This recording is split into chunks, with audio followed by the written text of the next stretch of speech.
Саламатсыздар, урматтуу Чалкан медиа каналынын көрөрмандары, өлкөбүздө алынган акыркы сааттагы жаңылыктар менен сиздерди тааныштырабыз. Каналыбызга катталып, ой пикирлериңиздер менен бөлүшүңүздөр. Камчыбек Ташиев ага коркутуу каты келгенин билдирди. Камчыбек Ташиев өзүнө жана үй бүлөсүнө карата коркутуу каты келгенин айтты. Бул тууралуу маалымат жыйында кабарлады. Ташиев окуя уюшкан кылмыштуу топтор менен күрөшүүдөн кийин башталганын айтып, бул туурасында президент Садыр Жапаровдун тапшырмасы менен коомго жарыялап жатканын билдирген. Айтылган маалыматта УКМК башчысы катты иш сапарынан келгенден кийин алган. Конверттин ичине флешка салынып, сыртына Камчыбек Кыдыршаевичтин жеке өзүнө деп жазылган. Флешканын ичиндеги маалымат президентке жеткирилди. Катты ким калтырганын аныктоого оорчулук жаратпайт. Президенттин тапшырмасы менен тергөө жүрүүдө. Башкы прокуратура ИИМ УКМКга тапшырма берилди. Эгерде мага президентке же биздин үй бүлөгө мүчөлөрүнө бир нерсе болсо, бул маалымат боюнча баары кабардар болушу керек деген ал. Ал ошондой эле катта өзүн жана үй бүлөсүн жок кылбаш үчүн белгилүү шарттарды аткарышы керектиги айтылганын кошумчалады. Бул жерде түз коркутуу бар. Бул атайын кызматтардын жана кызматкерлердин иши экени көрүнүп турат. Ага крим төбөлдөр менен ишкерлер көп акча төлөгөн, деди Ташиев. Ал өлкөдө криминал менен олигархтар болбой турганын, катты жөнөткөндөрдөн коркпой турганын айткан. Бул адамдар менен согуш уланууда. Өлкө өз мыйзамды сактаган демократиялык өлкө болот. Башка өлкөлөрдөн артта калбайбыз. Бизге бут тошууда, бирок экономикабызда жылыш бар, азырынча азыраак, бирок бул башы гана, деген Камчыбек Ташиев. Сонун жаңылык. Сиз билген жана иченген Умбем клиникасы эми сизге дагы да болсо жакыныраак болду. Анткени бизде жаңы филиал ачылды. Андыктан келип, өзүңүздүн жана жакындарыңыздын ден соолугуна кам көрүшүңүздү сунуштайбыз. Биздин жогорку даражадагы дарыгерлер төмөндөгү адистиктер боюнча кабыл алат: стоматология, гинекология, терапия, лор, хирургия, педиатрия, урология, УЗИ жана башка адистиктер. Лабораториялык анализдин 5000ден ашуун түрү алынат. Жогорку даражадагы стерилизациялоо. Биздин дарек ВДНХ метросу, Кондратюка көчөсү 2. Телефон номерибиз 8925 103 22 55. Кабыл алууга алдын ала жазылып келүүңүздөрдү суранабыз. Умбем клиникасы. УКМК экс-депутат Эмиль Жамгырчиевди суракка чакырды. Улуттук коопсуздук боюнча мамлекеттик комитет жогорку кеңешинин экс-депутаты Эмиль Жамгырчиев АКШда жашаган активист Тилекмат Кудайбергенов, Тилекмат Күренов менен Бириккен Араб Эмираттарындагы жолугушуусу боюнча УКМКга суракка чакырылганын билдирди. Атайын кызмат жолугушуунун себеби такталып жатканын кошумчалады. Кыргызстандан мажбурланып чыгарылган журналист Болот Темиров 10 ноябрда Фейсбуктагы баракчасына Дубайда Эмиль Жамгырчиев менен Тилекмат Кудайбергенов жолугушканын, Эмиль Жамгырчиев активист Дубайдан чыга албай калыш үчүн анын паспортун уурдап кеткенин жазган. Ушул эле күнү Тилекмат Кудайбергенов Бириккен Араб Эмираттарында укук коргоо органдарында бир суткага суракта болгонун, кийинчерээк кенен маалымат берерин билдирген. 20 ноябрда бул окуяга байланыштуу Эмиль Жамгырчиев Фейсбуктагы баракчасына пост жарыялады. Анда атасын дарылат үчүн чет жакка чыгып Дубайда Тилекмат Кудайбергенов менен жолукканын, ал каражаттан кыйналып жатканын айтканда, кызы үчүн жардам бергенин жазган. Кийин дагы акча талап кылып бербесе видеолорун чыгара турганын айтканын билдирди.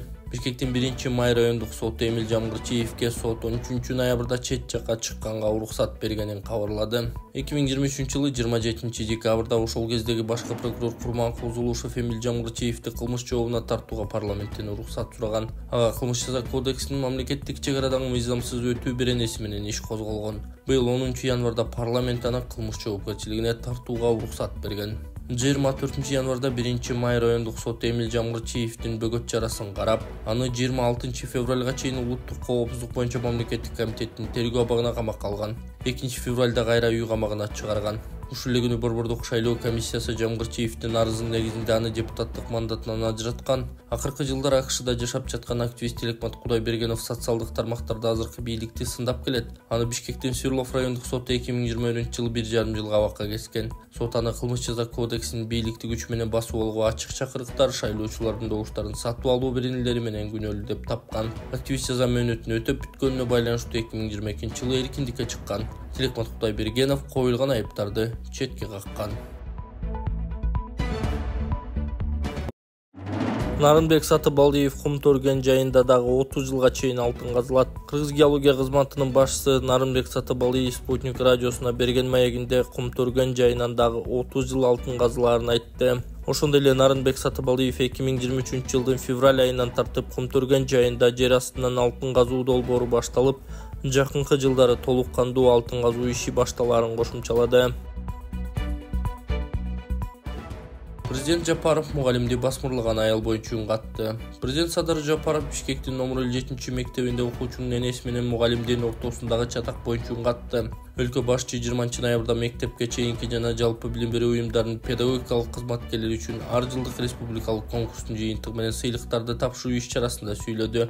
Ал окуучунун апасы мугалимди тил деген окуяны көрүп абдан капа болгонун билдирди.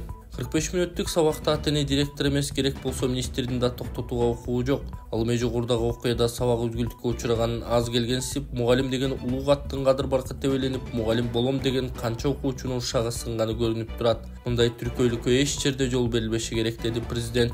Эскерте кетсек, мектепте окуучунун энеси чатак чыгарып мугалимди келкелеген видео тарган. Анда окуучулардын бирөөсүнүн энеси окуучулардын көзүнчө мугалимди басмырлаганын угууга болот. Бул боюнча билим берүү министри Догдуркүл Кендирбаева да үн катып, окуучунун апасын сындаган.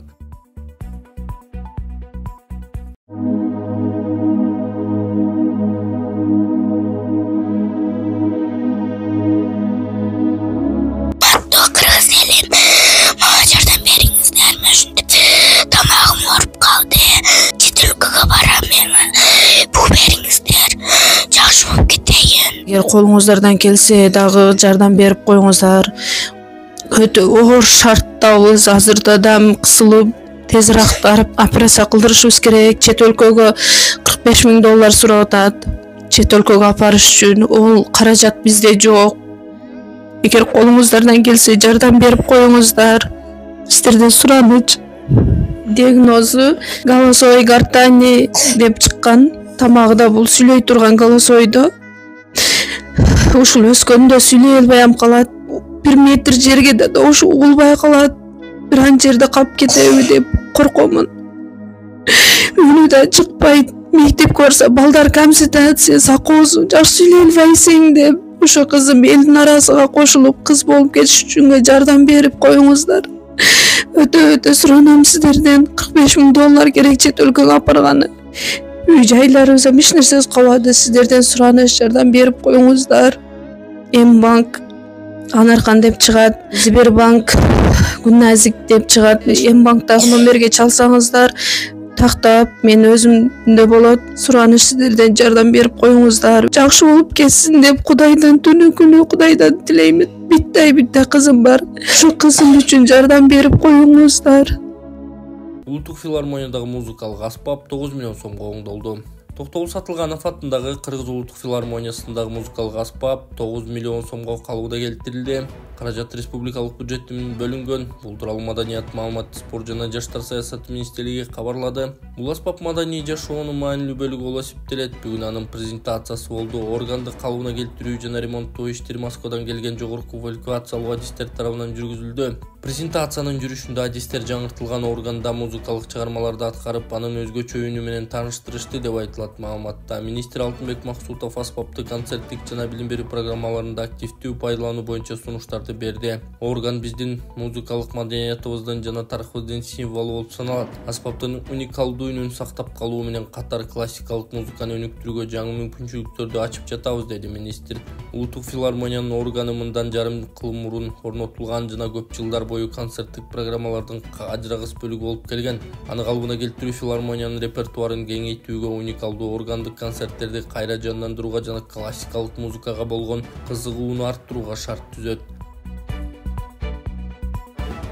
Садыр Жапаров жыл мугалимине Баатирдин сертификатын тапшырды. Президент Садыр Жапаров жылдын мугалими аталган Назгүл Каныбековага Баатирдин сертификатын тапшырды. Бул тууралуу өлкө башчынын маалымат кызматы кабарлады. Жапаров кечээ мектепке чейинки жана жалпы билим берүү уюмдарынын мугалимдеринин республикалык кароо сынагын жеңүүчүлөрүн сыйлаган. Каныбековадан тышкары дагы 13 мугалимге акчалай сертификаттар тапшырылды. Президент мамлекеттик саясаттын негизги максаты мектептик билим берүүнү эл аралык стандарттарга ылайыкташтыруу экенин белгиледи. Бишкекте трансплантация жана гемодиализ борборунун курулушу башталды. Бишкек шаарында трансплантация жана гемодиализ борборунун курулушуна капсула салуу аземи болуп өттү. Бул тууралуу Саламаттык сактоо министрлиги кабарлады. Министр Алымкадыр Бейшеналиев борбор бөйрөк жана боор ооруларын диагностикалоо жана дарылоону жаңы деңгээлге чыгарарын белгилеген. Ошондой эле бейтаптардын жашоо сапатын жакшыртаарын кошумчалады. Жалпы наркы 446 миллион сомду түзгөн борбор толугу менен республикалык бюджеттен каржыланат. Ал акыркы үлгүдөгү жабдуулар менен жабдылып, гемодиализ, органдарды трансплантациялоо жана адистештирилген реабилитацияны талап кылган бөйрөк жана боор оорулары менен ооруган бейтаптарга кызмат көрсөтөт деп айтылат маалыматта.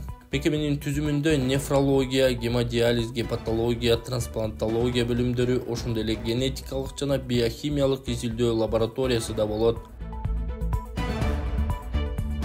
Төө ашууда оор жүк ташуучу автоунааларга убактылуу чектөө киргизилди. Бишкек-Ош жолундагы Төө ашуу ашуусунда кар жаап жаткандыгына байланыштуу оор жүк ташуучу автоунаалардын жүрүүсүнө убактылуу чектөө киргизилди. Транспорт жана байланыш министрлигинин маалыматында 20 ноябрь саат 15:30-дан тартып жүк ташуучу автоунаалардын Сосновка постунан ары өтүүсүнө уруксат берилбейт. Мекеме чектөө канча убакытка чейин күчүндө болоорун маалымдаган жок. Мурдараак Төө ашуунун түштүк тарабындагы Арал постунда 20 ноябрга караган түнү саат 3:30-дан тарта оор жүк ташуучу автоунааларга убактылуу чектөө киргизилгени кабарланган. Буга жол тейлөө башкармалыгы Ала Бел ашуусундагы жолду тазалоо, кум шагыл себүү иштерин жүргүзүп жатканы себеп экени айтылган. Транспорт жана байланыш министрлигинин маалыматында Ош Сарытас Эркеш Там автоунаа жолунун Талдык, Тоң Мурун ашууларында кар жаап жатат, каттан бар. Тазалоо, кум шагылат, чачуу жумуштары өтмөк жана Төө ашууда да аткарылууда. Министрлик кандай кырдаал жаралбасын айдоочуларды каршы тилкеге чыкпай жол эрежесин так сактоо менен автоунаа дөңгөлөктөрүн кышкыга алмаштырууга чакырган. Кыргызстандын тоолуу жолдорунда кар жаап, жол тайгак болуп жаткандыгына байланыштуу кырсыктарды алдын алуу, жарандардын кырсыкка кабылуусуна жол бербөө жана жол тыгындарын болтурбоо максатында маал менен жүк ташуучу унаалардын кыймылына чектөө киргизилип турат.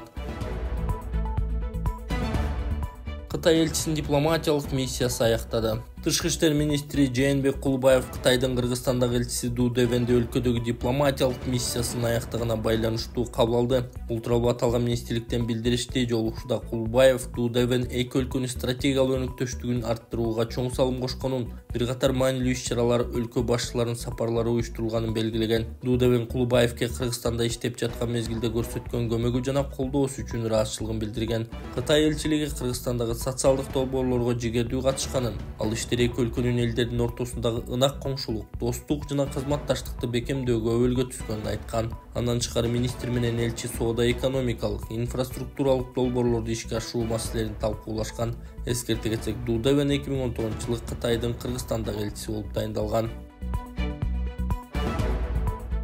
Дүйнө чемпионатына тандоо. Кыргызстандын келерки беттештери 2025-жылы өтөт. Кыргызстандын футбол курамасынын дүйнө чемпионатына тандоо оюндарынын 3-чү баскычынын алкагында алдыдагы беттештери 2025-жылы март жана июнь айларында өтөт. Бул тууралуу Кыргыз футбол бирикмесинен билдиришти. Тандоо оюндарынын алкагында Кыргызстандагы 4 беттеш өткөрөт. Учурда курамада 3 упай бар. 20 март 2025-жыл Өзбекстан Кыргызстан, 25 март 2025-жыл Кыргызстан Катар, 5-июнь 2025-жылы Түндүк Корея Кыргызстан, 10-июнь 2025-жылы Кыргызстан Бириккен Араб Эмирлиги.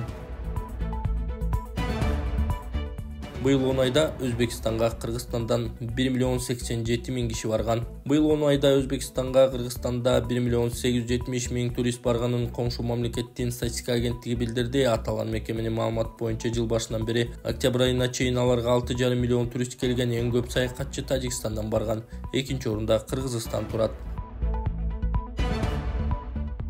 Карабалтада бир киши бычак жеп каза болгон, дагы бирөө ооруканага түшкөн. Карабалта шаарында бир киши бычак жеп каза болуп, дагы бирөө ооруканага түшкөнүн Чүй милициясынан билдиришти. Милициянын маалыматы боюнча 19 ноябрда шаардагы номер 95-үйдүн жанынан киши колду болгон 49 жаштагы жарандын сөөгү табылган. Анын жүрөк тушуна 3 жолу бычак сайылганы аныкталган. Ошондой эле милицияга 29 жаштагы жаран бычактан жараат алып ооруканага түшкөнү тууралуу кабарланган. Аталган факт боюнча адам өлтүрүү беренеси менен кылмыш иши козголгон. Иликтөө иштерин жүрүшүндө шектүү катары 26 жаштагы жаран кармалган. Тергөө учурунда аныкталгандай 19 ноябрга караган түнү болжол менен саат 1:00-дө 2 киши маркум ОА менен ооруканага түшкөн жаран көчөдө турганда жолдо бараткан КЭ менен каймай чыга кетишкен. Анын айынан ал берки 2 кишиге бычак сайган. Шакиев Россияга жөнөп кетти. Кечээ төрага Нурланбек Шакиев баштаган Жогорку Кеңештин делегациясы Россиянын Санкт-Петербург шаарына жөнөп кетти. Бул тууралуу парламенттин коомчулук менен байланыш бөлүмүнөн билдиришкен. Иш сапардын алкагында төрага КМШга мүчө өлкөлөрдүн парламенттер аралык ассамблеясынын кеңешинин отурумуна жана 57-чи пленардык жыйынына катышат. Кошумчалай кетсек, делегациянын курамында депутаттар Таалайбек Масабиров, Чыңгыз Ажыбаев, Арсланбек Малиев, Сейитбек Атамбаев, Кубанычбек Самаков, ошондой эле президенттин жана министрлер кабинетинин Жогорку Кеңештеги туруктуу өкүлү Алмазбек Абытов да бар.